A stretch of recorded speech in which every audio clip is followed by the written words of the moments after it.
Buenos días, profesores y compañeros. El día de hoy vamos a explicarles el tema de fermentación alcohólica de la práctica número 9. Muy bien, vamos a comenzar con la introducción. Vamos a explicar qué es el metabolismo y posteriormente qué es la fermentación alcohólica.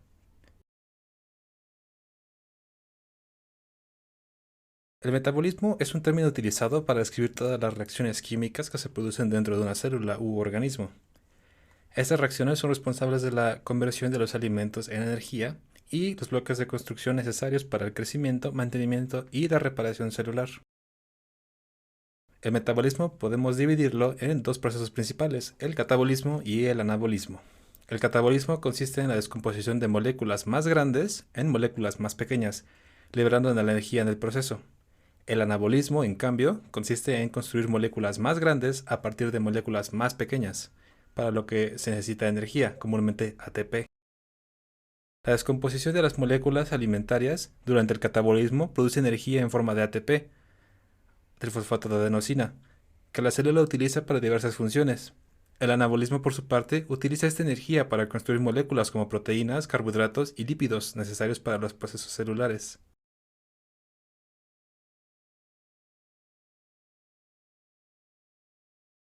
Ahora procederemos a explicar qué es la glucólisis.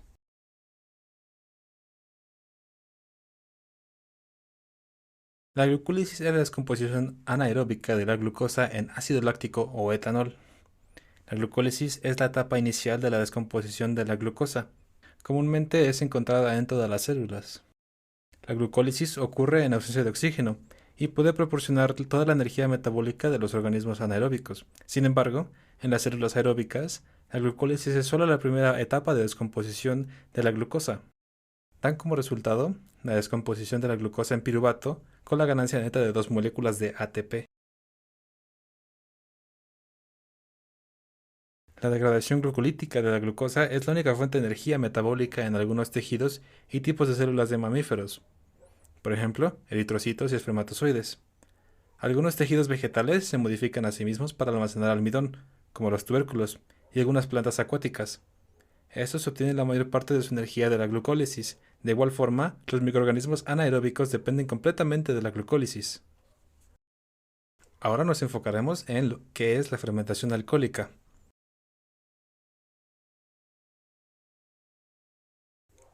La levadura y otros microorganismos, como algunos tipos de bacterias, fermentan la glucosa en etanol y dióxido de carbono en lugar de lactato. Podemos observar eso en el diagrama. Comúnmente este proceso se llama fermentación alcohólica, en la cual nos enfocaremos en la práctica de hoy. La glucosa se metaboliza a piruvato por glucólisis y el piruvato se convierte en etanol y dióxido de carbono, el cual puede ser contabilizado por medio de un manómetro. Esta reacción es una descarboxilación simple y no implica la oxidación neta de piruvato. La enzima de piruvato descarboxilasa requiere iones magnesio y tiene una coenzima estrechamente unida, el pirofosfato de tiamina. El acetaldehído se reduce a etanol por la acción de la enzima alcohol deshidrogenasa, con el poder reductor proporcionado por el dinucleótido de nicotidamida y adenina, NAD, derivado de la deshidrogenación del gliceraldehído 3-fosfato. El etanol y el dióxido de carbono son por tanto los productos finales de la fermentación alcohólica. La piruvato descarboxilasa está presente en la levadura de cerveza y panadería, diferentes cepas de la especie Saccharomyces cerevisiae, que veremos próximamente, y en todos los demás organismos que fermentan la glucosa en etanol, incluidas algunas plantas. Algunos ejemplos del uso de este tipo de fermentación es el antiguo arte de elaborar cerveza, que implica varios procesos enzimáticos, además de las reacciones de fermentación del etanol. Asimismo, al hornear pan, el dióxido de carbono liberado por la piruvato descarboxilasa, cuando la levadura se mezcla con un azúcar fermentable, hace que la masa suba al hornearse. La enzima del alcohol deshidrogenasa está presente en muchos organismos que metabolizan el etanol, incluidos los seres humanos. En este caso, el hígado cataliza la oxidación del etanol, ya sea ingerido o producido por microorganismos intestinales. Ahora procederemos a hablar de los organismos que provocan este tipo de fermentaciones. Como mencionamos anteriormente, Saccharomyces cerevisiae es una levadura, un microorganismo capaz de llevar a cabo una fermentación alcohólica. Esta lo hace rompiendo las moléculas de glucosa en etanol y dióxido de carbono, obteniendo la energía que requiere en este proceso metabólico. Los organismos modernos se clasifican en función de las estrategias que utilizan para hacer frente al oxígeno y utilizarlo en la generación de energía. La capacidad de sobrevivir sin oxígeno ofrece multitud de alojamientos vitales como los suelos, las aguas profundas y los poros de la piel. Sin embargo, algunos organismos denominados anaerobios obligados no pueden sobrevivir en la presencia del oxígeno, un compuesto altamente reactivo. Algunos organismos como la levadura son anaerobios facultativos, es decir, metabolizan la glucosa aeróbicamente cuando hay oxígeno y realizan la fermentación cuando no hay presencia de este. La capacidad de la levadura para producir etanol a través de la fermentación tiene muchas aplicaciones prácticas en diversas industrias.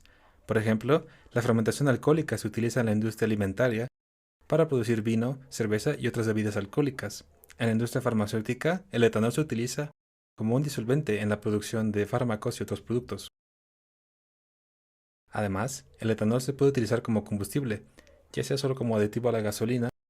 En conclusión, la glucólisis y la fermentación alcohólica juegan papeles importantes en el metabolismo celular y tienen importantes aplicaciones prácticas en diversas industrias. Ahora procederemos con el desarrollo de la práctica. El objetivo de esta práctica es relacionar el crecimiento de la población de levaduras durante la fermentación alcohólica en un tiempo determinado a partir de la generación de dióxido de carbono. Nuestro problema biológico es el siguiente. ¿Existirá relación entre la cantidad de emisión de dióxido de carbono producido por la fermentación y el tamaño poblacional de la levadura?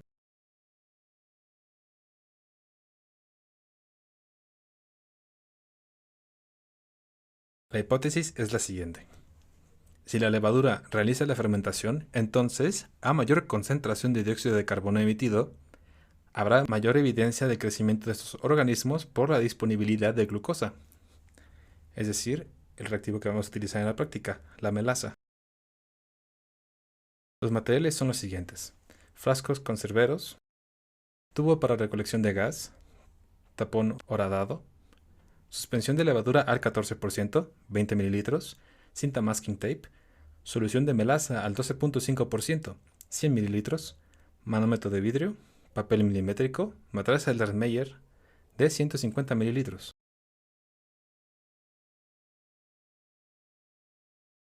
Ahora procederemos con el desarrollo experimental. Primeramente, vamos a ocupar nuestra solución de melaza al 12.5% y nuestra solución de levadura al 14%. Procederemos a mezclar ambas soluciones y colocarlas en un matraz con el que vamos a empezar a colectar el gas generado por la levadura. Podemos ver en el diagrama, se ajusta al tubo para la colección de gases, que posteriormente van a ser medidos.